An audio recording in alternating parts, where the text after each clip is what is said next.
तुम्हाला माहिती आहे का, जगातील पहिला हायड्रोलिक रॉक ब्रेकर कोणी बनवला होता? तर मित्रांनो, पहिला हायड्रोलिक रॉक ब्रेकर 1967 साली एका जर्मन कंपनी क्रूपने बनवलेला. आता या कंपनीला ॲटलस कॉपको या नावाने ओळखले जाते. या हायड्रोलिक रॉक ब्रेकरला कंपनीने नाव दिले होते हायड्रोलिक हॅमर HM400. पण हा रॉक ब्रेकर JCB सारख्या मशीन्सला जोडता येत नव्हता. त्यानंतर 1969 मध्ये मोंटाबर्ट या कंपनीने मशीन्सला अशा प्रकारच्या हायड्रोलिक रॉक ब्रेकर्स बनवायला चालू केले.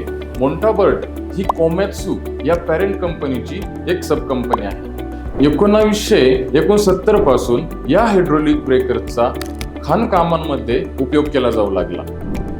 अशाच इंटरेस्टिंग फॅक्ट्स आणि माहितीसाठी माऊली हायड्रोलिक रॉक ब्रेकरच्या इन्स्टा पेजला फॉलो करा.